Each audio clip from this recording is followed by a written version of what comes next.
Dzina la Atate ndi la Mwana ndi la Mzimu Woyera. Amen. Mulungu wanga bwerani mudzandithandize.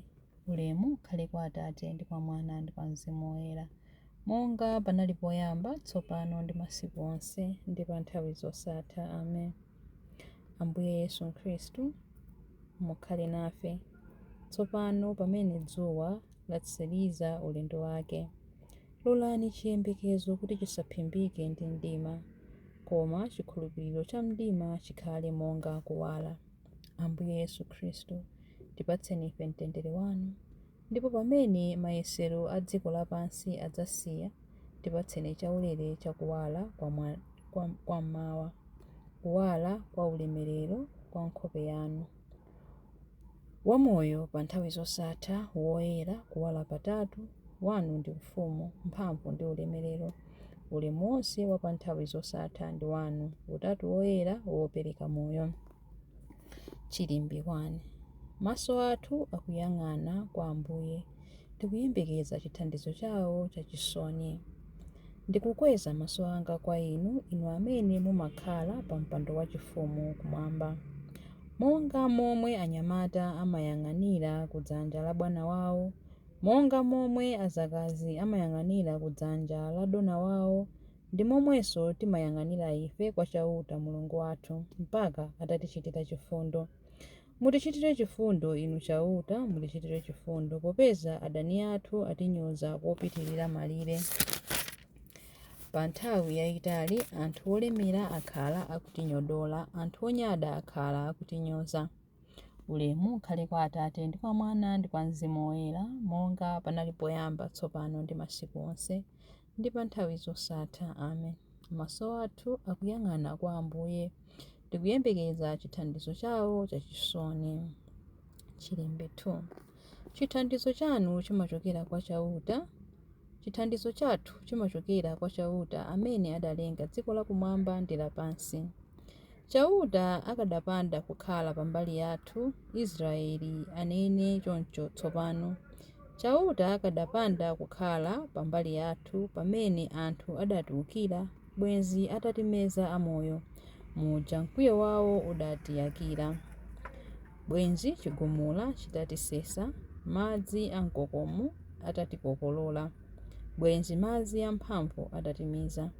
Atamandike chauta amene sadatipereke kwa anthuwo kuti atiwononge.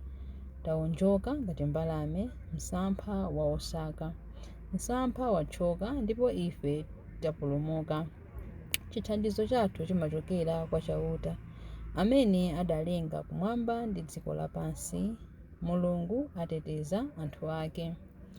Ulemu ukhale kwa Atate ndi kwa Mwana ndi kwa Mzimu Woyera, monga panali poyamba, tsopano ndi masiku onse ndi pa nthawi zosatha. Amen. Chithandizo chathu chimachokera kwa chauta amene adalenga dziko lakumwamba ndi lapansi. Chilimbi 3. Mulungu adatisankhula kwa mwana wake kuti tikhale ana ake owapeza. Tiyamike Mulungu Atate a Ambuye athu Yesu Khristu. Mwa Khristu iye adatipatsa madalitso onse auzimu kumwamba. Mulungu asanalenge dziko lapansi adatisankhiratu mwa Khristu kuti tikhale oyera mtima ndi opanda cholakwa pamaso pake. Chifukwa chotikonda adakonzeratu kuti mwa Yesu Khristu atilandire ngati ana ake.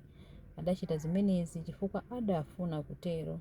Mwakukoma mtima kwake adafuna kuti tizitamanda ulemu wake, chifukwa adatikomera mtima kopambana pakutipatsa mwana wake wokondedwa ngati mphatso yaulere. Ndi imfa ya mwana wakeyo Mulungu adatipulumutsa, adatikhululukira machimo athu, nzazikuludi mphatso zaulere zimene Mulungu adatipatsa mochuluka. Mwaluntha ndi nzeru adatiwululira cholinga chake chimene kale chinali chobisika. Zimene adati achite mwakukoma mtima kwake ndi zomwe iye mwini adakonzeratu kale. Chimene Mulungu adalongosola kuti achite itakwana nthawi nchakuti asonkhanitse pamodzi mwa Khristu zinthu zonse zakumwamba ndi zapansi pano. Ulemu ukhale kwa Atate ndi kwa Mwana ndi kwa Mzimu Woyera, monga panali poyamba, tsopano ndi masiku onse ndi pa nthawi zosatha. Amen. Mulungu adatisankhula mwa mwana wake kuti tikhale ana ake owapeza.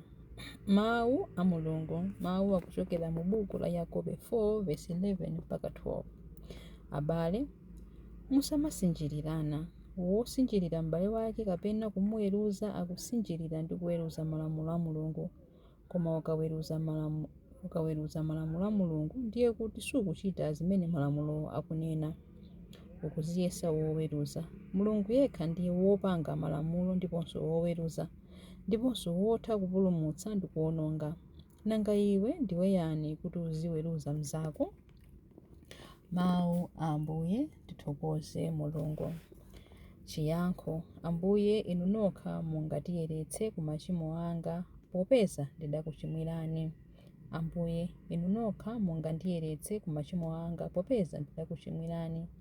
Ndikunenanso kachiwiri, Ambuye mundichitire chisoni popeza ndidakuchimwirani. Ulemu ukhale kwa Atate ndi kwa Mwana ndi kwa Mzimu Woyera. Ambuye, inu nokha mungandiyeretse ku machimo anga popeza ndakuchimwirani. Chilimbi cha nyimbo ya Amayi Mariya. Mtima wanga ukutamanda Ambuye chifukwa adayang'ana ndi chifundo mzakazi wake wochepachepa. Mtima wanga ukutamanda Ambuye ndipo mzimu wanga ukukondwera mwa Mulungu mpulumutsi wanga, popeza kuti wayang'ana kutsika kwa mtumiki wake. Ndithu kuyambira tsopano anthu a mibado yonse adzanditcha wodala. Iye amene ali wamphamvu wandichitira zazikulu ndipo dzina lake loyera. Amawachitira chifundo anthu a mibado yonse amene amamulemekeza. Wachita zamphamvu ndi dzanja lake. Wabalalitsa anthu a mtima wonyada. Mafumu amphamvu wawatsitsa pa mipando yawo yachifumu. Anthu wamba nkuwakweza. Anthu anjala kuwakhutitsa ndi zabwino. Anthu olemera nkuwabweza osawapatsa kanthu.